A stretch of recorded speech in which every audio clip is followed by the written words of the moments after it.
네, 자 최근 우리 시장, 글로벌 시장 정말 유동성과의 전쟁이었다라고 표현을 해도 과언이 아닐 텐데요. 이런 가운데 그래도 금융당국이 대책을 내놓으면서 시장에 좀 하방이 어느 정도 경직되어가는 분위기는 합니다. 자, 이런 시장 속에서 어떤 분석들이 나오고 있는지 함께 들어보도록 하죠. 방서우 기자 나와 있습니다. 안녕하세요. 네. 자, 우선 이것부터 좀 짚고 넘어가야 될 것 같은데 최근 우리 시장, 글로벌 시장이 정말 급락에 급락을 연출하면서 국민재테크라고 불렸던 ELS 이 부분도 좀 손실이 만만치 않을 것 같습니다. 네, 정말 네. 이제 ELS의 배신이라고 요약할 수 네. 있겠습니다. 지금 지수가 떨어지면 이제 해당 지수를 기초자산으로 하는 ELS는 당연히 손해를 볼 수밖에 없습니다. 그런데 이제 여기서 끝나는 게 아닙니다. 증권사들이 단순히 ELS를 발행하는 데 그치지 않고 이제 어떤 가입자에게 약속된 수익을 주기 위해서는 해지를 하는데요. 지금 뭐 예를 들어서 뭐 콩콩 H지수를 추종하는 ELS다라고 한다면 H지수가 저평가됐을 때 지수 선물을 매입하는 방식으로 이렇게 해지를 합니다. 근데 문제는 이제 지수가 낮아졌다고 보고 선물을 매입했는데 지수가 더 빠지면서 손실이 발생하게 되는 경우인데요. 이제 지금 손실을 메우려고 선물을 또 사고 그러느라 이제 비용은 비용대로 들고 손실은 손실대로 커지고 이런 식으로 지금 손실을 메우려다가 오히려 손실이 더 커지는 그런 악순환이 발생하고 있습니다. 네, 그렇군요. 그러니까 소위 말해서 바닥인 줄 알고 들어갔는데 더한 지하실이 나왔고 지하 1층인 줄 알았는데 알고 보니까 지하 3층이었고 이런 상황이 반복되다 보니까 손실이 더 큰 손실을 불러왔다 이런 말씀이신데 증권사들도 이런 일을 겪는다고 하니까 시장의 변동성이 정말 얼마나 심했는지를 알 수 있는 것 같아요. 이제 네. 선물 거래로 이제 아까 그 해지를 한다고 말씀드렸는데 네. 이 선물이라는 게 지금 파생 거래지 않습니까? 지금 이 파생 거래가 지금 고위험 고수익 거래라고 이제 많이들 알고 계시는데 그래서 이제 증거금이라는 걸 냅니다.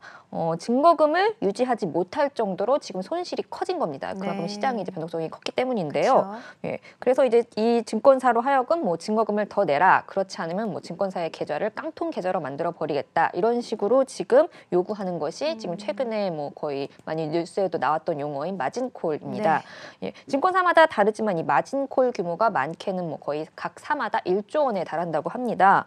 이 많은 돈을 마련하기 위해서 현금을 마련해야 하는데 워낙 시장이 좋지 않다 보니까 그마저도 이제 달러로만 낼 것을 요구받았다고 합니다.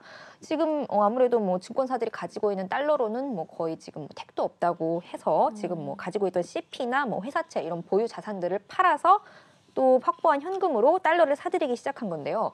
그러다 보니까 달러 수요가 급증하고 당연히 환율은 급등하고 이런 식으로 환율과 역의 상관관계를 가지고 있는 주가는 곤두박질 칠 수밖에 없죠. 네, 그렇군요. 자, 이렇게 시장의 좀 변동성이 심하고 여러 가지 좀 우려 요인들이 나오다 보니까 어제 또 금융당국에서도 안정 대책을 여러 가지 내놓지 않았습니까?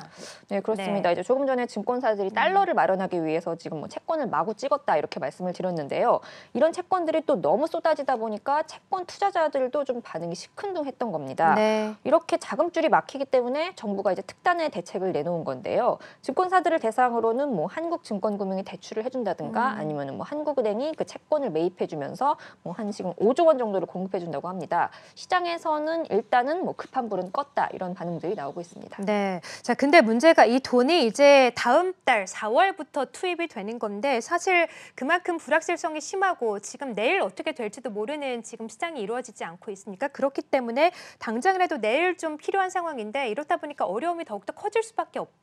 이런 얘기들도 함께 나오고 있습니다. 네, 지금 네. 당장 이달 말에 지금 만기를 앞둔 그렇죠. 자금만 해도 벌써 31조 원에 달합니다. 그리고 한국은행이 매입하기로 한 게 이제 RP 환매 조건부 채권인데요. 이런 것들은 거의 뭐 국공채 수준의 우량 채권에만 지금 국한이 되고 있고 이런 것들은 이미 벌써 상당 부분 소진이 됐기 때문에 또 시장에서는 좀 효과가 좀 제한적이지 않나 이런 시각도 나오고 있습니다.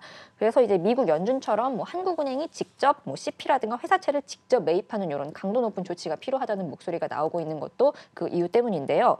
또한 이제 증권사 입장에서는 이게 좀 논란이 될 수도 있는데 오히려 지수가 더 떨어지는 게 유리하다고 합니다. 네. 지금 지수가 ELS 그 낙인 구간이라고 하죠. 그 원금 예. 손실 구간에 진입하게 되면은 그 손실이 이제 투자자에게 전이가 됩니다. 그래서 오히려 증거금 부담이 덜어진다고 합니다. 그래서 지금 증권사 입장에서는 지금처럼 지금 조기 상환만 미뤄지고 지금 낙인도 되지 않는 경우가 증권사로서는 가장 부담이 크고 그래서 이런 것들이 실적에 반영될 수밖에 없다. 있다는 지적입니다. 네, 그렇군요. 자, 최근 시장이 변동성 장세를 겪으면서 국민 재테크라고 불리는 ELS 상품마저도 또 배신을 하고 있다 이런 분석이 함께 나오고 있는데 향후 증권가에서는 어떤 전망들을 내놓고 있는지 살펴봤고요. 방소호 기자와 함께했습니다. 고맙습니다.